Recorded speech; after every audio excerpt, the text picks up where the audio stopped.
For 3 years, Bill Worcester and the Sons of Sarazawa have traveled across the country and even across the globe to the annual G-Fest convention. However, with many of my SOS brethren missing in action, I took it upon myself to record this year's expedition, but not without the help of some trustworthy individuals. I'm KaijuNoir, and this is the G-Fest Experience.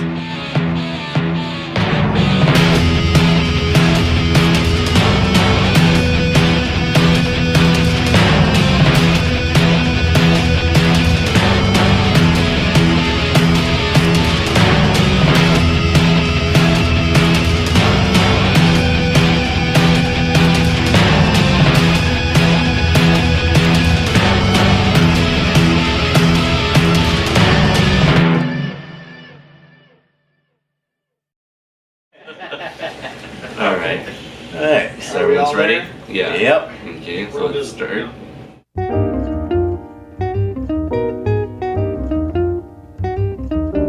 Hello people of the internet, and welcome to the first installment of the G-Fest Experience vlogs. This particular video is going to be focusing on our first day of the G-Fest 24 convention.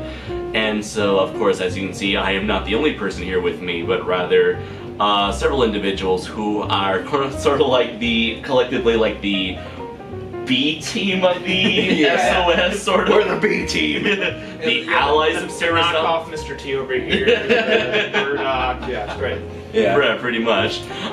So, unfortunately, this year, as we kind of mentioned on the Sons of Sarazawa podcast, both Bill and Dylan were unable to come this year. And as for Gorzard, well, he's never here. He's never here. It's David. What do you expect? It's David, yeah. So, thankfully, I,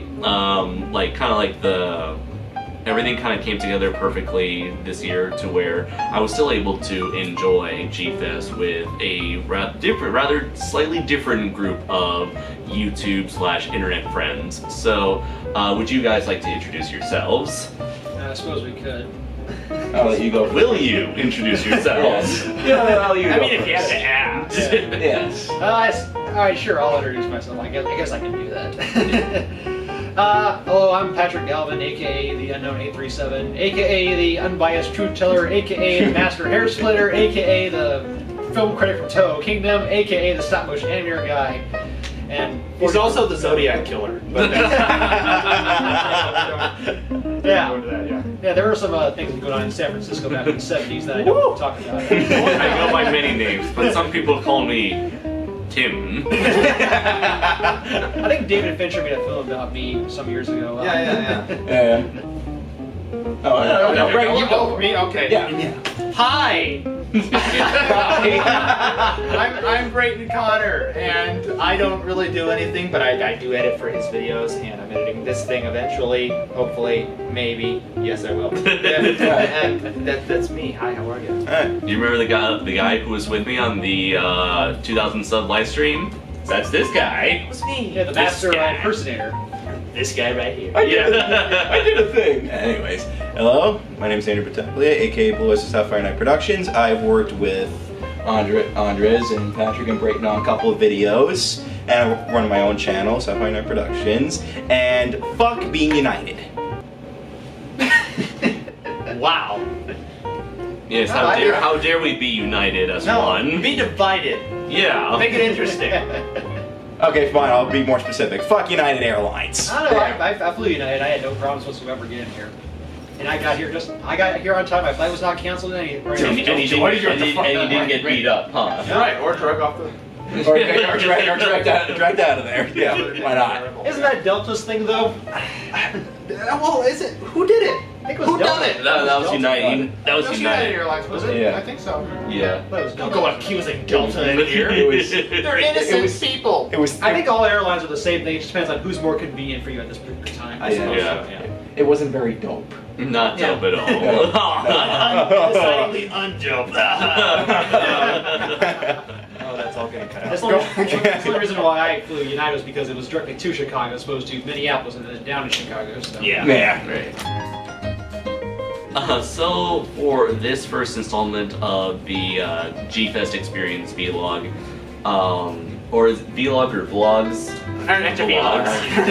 vlogs. The vlogs. The vlogs of all It's vlogs. technically Yes. a blog. Like, you don't say B-log, you say blog. Right. Right. So, for the first vlog that we're doing, it's not so much talking about G-Fest itself, but mostly rather our experiences that we did during the first day, because we didn't really do a lot that's G-Fest, like specifically G-Fest related, due to the fact that I was the first one who was here. I've been here in Chicago since Tuesday night. And meanwhile, this was the day that everyone else decided to come in. Yeah. And we all showed up at different times, and we spent Yeah. most of the day, you know, just Trying to get our shit together. Right, yeah, basically. Yeah. And desperately trying to keep on going despite having a severe lack of energy. some of us are more tired than others. Yeah, right. Yeah. This guy. I'm desperately trying to stay awake even as we are recording this video now, because like just a couple minutes ago I was just like out of it. It was beautiful. For almost 2 hours. Even still, with that little power nap, I'm still very tired. But jet lag aside, how was this first day for you guys? Well, who wants to go first, Andrew? I guess I'll go first. Okay. I mean, it was, this being my third consecutive year at G-Fest, it was, just nice to see, all the stuff, all the, the art, the artist alley, the dealer's room, all the ballrooms, and all the different panels and such. I only went to one of them. I guess I was just like too tired out to not really care, but like just more like trying to get that little bit of adrenaline out of me. Like it's like, oh hey, I'm at G-Fest, and as soon as it ran out, I was like, Yeah. I had to wake up 4 o'clock this morning just to try to get to a rushed flight and go all the way from North Carolina and then back here to Chicago. And it was a really tiring experience, to say the least. So, and of course it's great seeing Andres once again, and it's great. And not us, but I mean, it's great seeing you too, right? And of course, I finally get to meet this magnificent man for the first you time. attacked him at the door. It Oh was yeah, scary. that whole little thing, it's like the first time me and Patrick met, we were first trying to do like a very energetic hug at first, but then all of a sudden it's like, okay, like, Yeah, he started jiggling around like, oh, do you want to wrestle with me? Okay, we can, all right, we can do we that. can play that game, yeah. It's like at that point I knew this man is my long lost brother. East Coast, Midwest. Yep, Right, goes right. Midwest. Two worlds. One family. Well, it was like meeting up with a lot of people who I talked to online. For example, it was great talking a little bit of John Druney, the same guy who works on Godzilla and His Amazing Friends. And I was talking to a bit about like certain things like Godzilla and Sonic and the likes. And one other guy who I want to give a big shout out to was Nick Huber. Like he was Zigra in Godzilla Battle Royale, and I've talked to him. He's a really cool guy to talk. He's a really awesome guy to talk to, and he's been working on a film. 1 second. He's working on a little project called Advent of Mebiar. And while I was talking to him, he gave me these little free printouts of each like the concepts of the monsters that he's using. Some of them were based on like really obscure creatures from deep seas, and others were based on cryptids like flatwoods. Oh yeah. Okay. Yeah, so I mean, I look forward to seeing the product. It's a shame that we're doing this, and they're probably doing that whole panel downstairs right now. Really? Oh, Yeah. Yeah, they were 10 o'clock at night. 10 o'clock at night?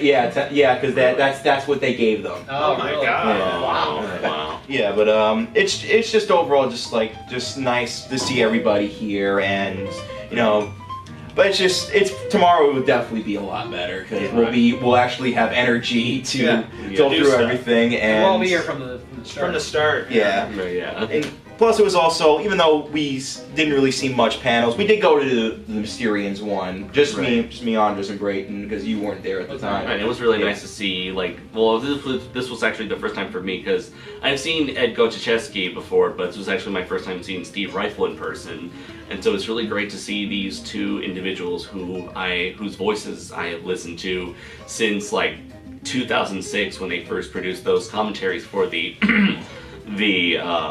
Classic Media Godzilla DVDs.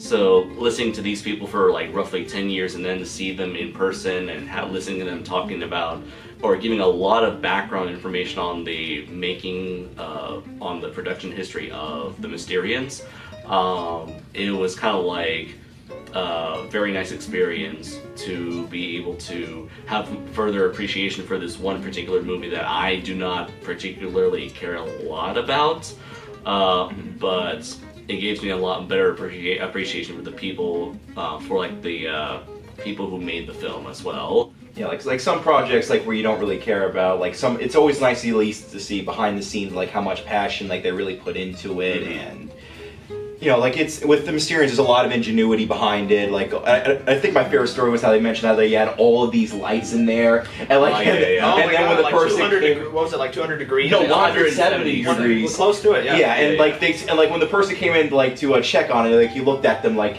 are you out of your mind? Yeah. Why would you have it this hot? I'm like, we're making a movie. Like, no, I love You're that. not. Not at these temperatures. Right. That was None of my making to say about it. The temperature police. that was my favorite. That was my favorite little story that they mentioned. Yeah. That's for you, Patrick.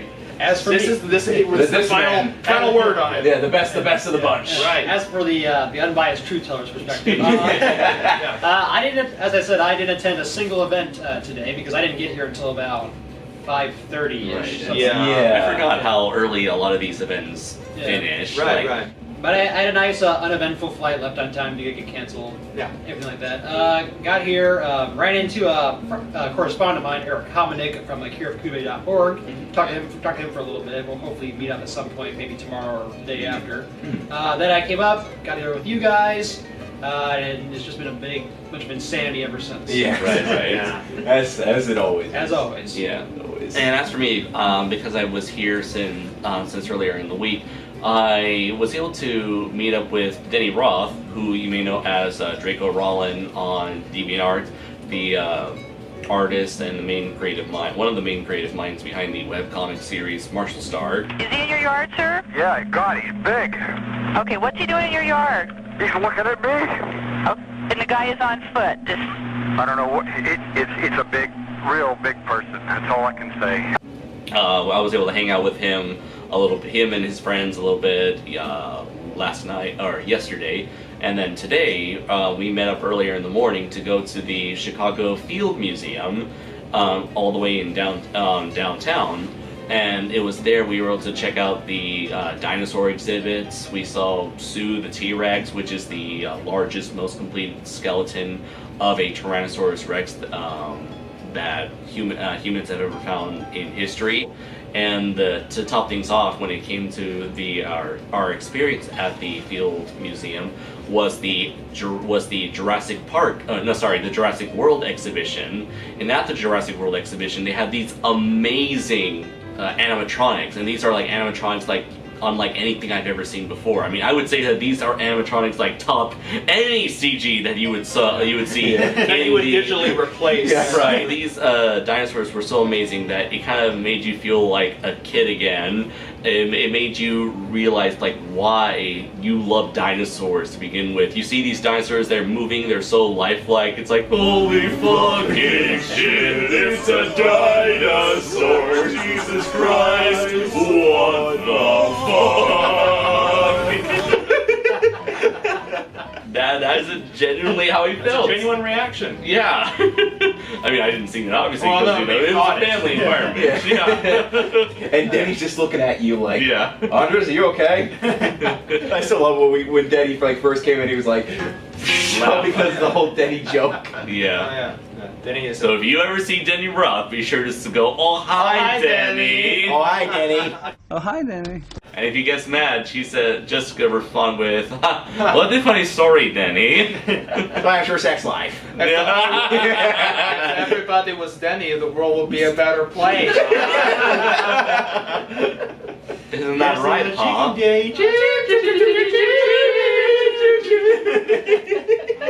We're idiots. We're idiots. Was it ever a doubt? No. No. No. No. That stupid vulture. No, no, no, no, no, no, I don't wanna, no, no, oh, no, no, no, huh? See, so that was pretty much the like one of the main highlights. So then after we returned from the museum, that's when I met up with Andrew and Brayton. And Andrew got me a Don Fry action figure. Okay. I need to show it off like in another vlog, but it's amazing. Rocky, go right into it. I'll go a little bit into the story about that. Brayton, a couple months ago, mentioned that one thing that he always wanted was a Don Fry action figure. So I was looking it up, and like at first I showed you that. I remember I showed you the deluxe figure. Yeah. But then you were like, no, I need like the exact one. I need to like him in the like because his Don final Fry. looks. Don Fry is like as a human. He's like made. He's created to be an action figure. Like if you just he's got the GI Joe thing about him, where it's like that is a living action figure. So So like right before like we a couple weeks before I was coming here to G-Fest, I decided to make a little present for him by taking some custom Ruthless Aggression WWE figures along with the deluxe figure of Don Fry. Did some head switching, painted his hands to give the gloves, and I also bought like a little sword. I had to paint that. This is it. It's complete. Now I must make Don Fry sign it. I will rule the world with this. Does it have a voice box that says things like, go right into it? I remember it. I remember any of my voices. You, Mr. Takahashi. Ruhei Takayama-san. Please don't beat us up, Don. We're all women. He'll look at you. Snap. It'll be like. Oh, that would be an honor. You wouldn't hit a fan, would you? You wouldn't hit a fan, would you? Yeah. Sorry, sweetheart. I could die happy. So let's see. Was there anything else? I guess we took a stroll around the lobby as well as the basement floor. Yeah, had dinner. Yeah. Had dinner at the Fire Oven restaurant. It was nice having that pizza again. Yeah. It was funny enough. There was just like empty room downstairs. We just Oh like, yeah, chilled yeah. in. We Yeah, we just just like chill. took over. Yeah. That was the close. We had our own little panel to nobody. Yeah, that's the four of us talking in an Yeah. empty panel Yeah, room. Yeah. The cleaning staff came in and just kind of worked around. Yeah, us. Yeah. weird. Like, It's like they were just like standing there like, oh no, I don't mind us. We're just taking things here. Meanwhile, they're like probably meanwhile they're probably recording everything we say. And then Oh yeah. you'll never know what these guys were saying. This one individual. Yeah, these people right here. Yeah. Unfortunately, I didn't get to go to the artist alley, but hopefully I would like to do so tomorrow. Yeah. Check out some of my friends, maybe meet new artists. And I also didn't get to go to the dealer's room, although that's probably good for me considering how much money I spent for the Field Museum. In fact, the one thing I did buy, I know this isn't the swag episode yet, but I ended up getting a figurine of my favorite dinosaur, the Therizinosaurus. Let's see, they had a lot, I think, what would you say, Sleish? It's like a very German name. Slash, yeah. Slice,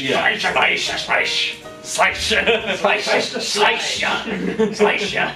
But there was a series of these, I guess you can say, not action figures, but dinosaur figures. These very well detailed, statue-esque type of dinosaurs that are very. It was really interesting. Like as well detailed as they are, you can definitely tell that several of them need to be updated. Yeah. Since like the Spinosaurus, we now know that Spinosaurus look a lot different than they actually do with their shorter legs. JP3 would been totally different if they'd done that before. Yeah. Like now JP3 is essentially a Baryonyx with a fin. Yeah. Although at the time they were accurate that Spinosaurus had Right, swim because- though. Yep. Right, that was true. And they were accurate to what they knew at the time. Right, because the only skeleton we had to go off of was the destroyed one from World War II. Yeah. In Egypt. Let's see. The T-Rex, no feathers. Although Therizinosaurus thankfully has a lot of feathers from neck to tail. But a lot of the dinosaur figures, I think, from Sleish look fantastic as hell. So I highly recommend, if you are a fan of dinosaurs and you want to see like your own, you want to have a figurine of at least one figurine of your favorite dinosaur, I highly recommend checking out the Slice figures, which is SCHLEICH.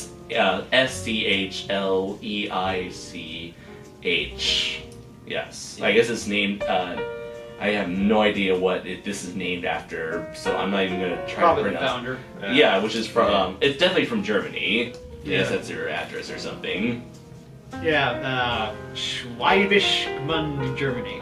Yes. I'm sure I butchered that to whatever. Yeah. I have a feeling that, like, unfortunately, I'm gonna go out on a limb and figure that none of you are of German descent. Wrong. Yep, you. No, wait, hold on. 25%. Okay. Run. You have to say like run. But I don't speak any German. Okay. Or familiar with any German.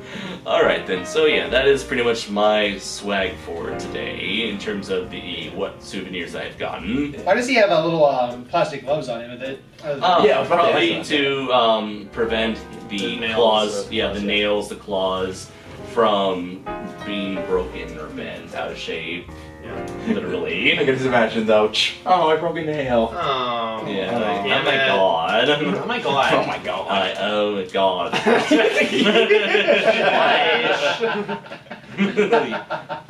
Yeah, you will not believe the day I had today.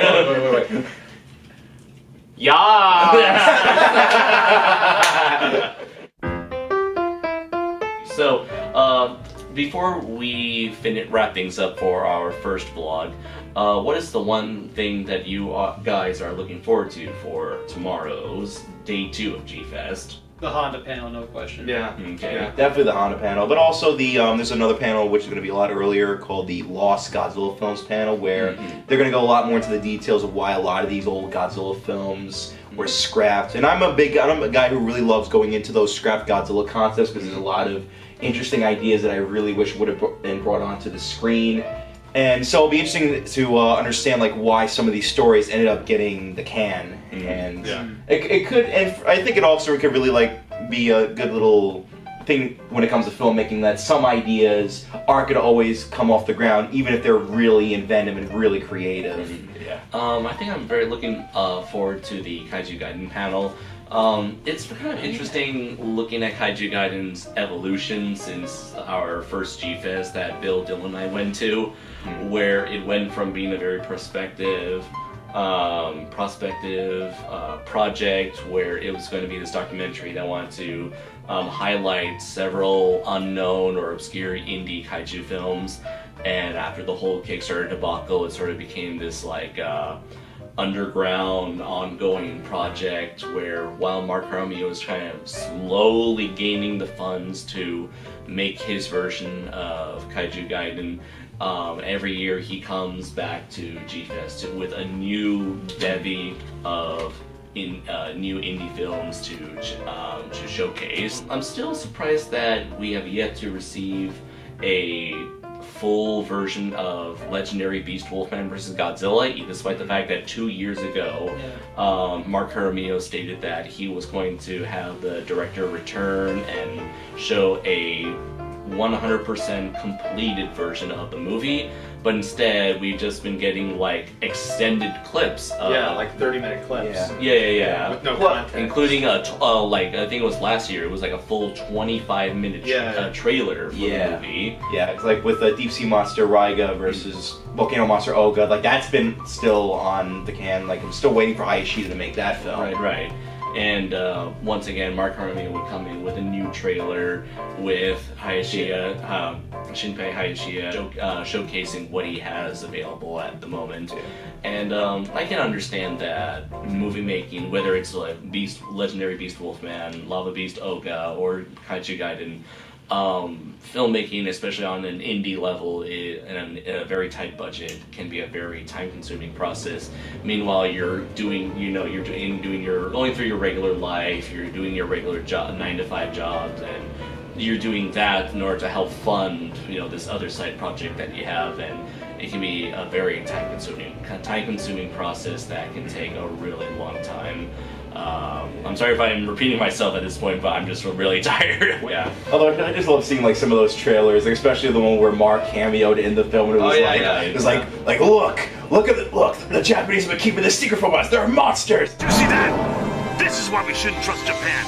They're hiding a weapon like that. There are monsters everywhere. He's channeling his inner Bryan Cranston. Yes, is it You're her? lying. You're hiding something, and I have a right to know. It's a conspiracy, I tell you. It's going to send us back to the Stone Age.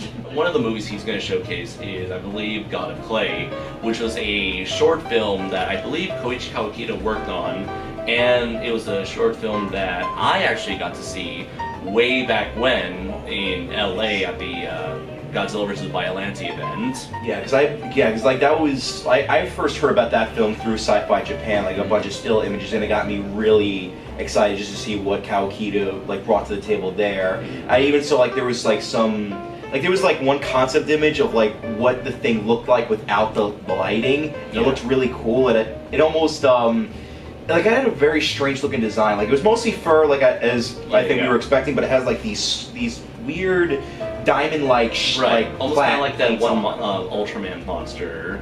I forgot what it was called. It might have like star in its name. Yeah. It's like also the same like pentagon shape on his stomach. Yeah. It looked like a weird alien penguin sort of thing. Yeah. Not to be confused with Pangoro.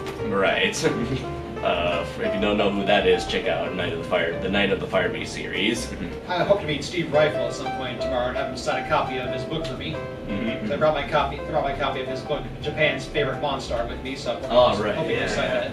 And since this is your first G-Fest... 7 years. In 7 years, yeah. And your first G-Fest here at the Crown Plaza, Chicago O'Hare Hotel, what has it been like for you, like in terms of like the overall presentation of the entire like convention?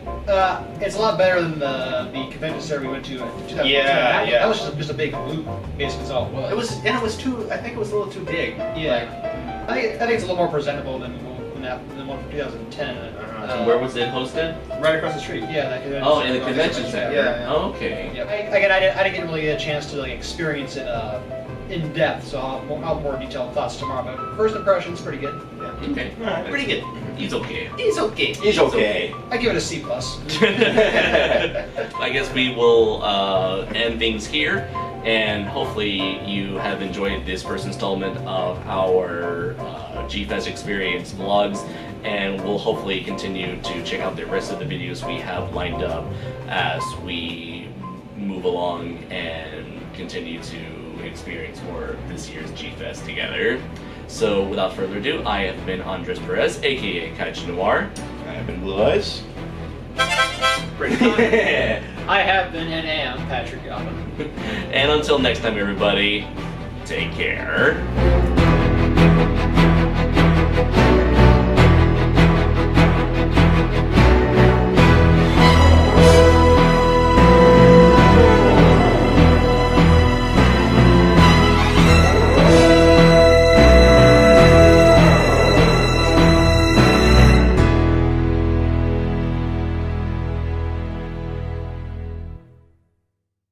鳥も魚も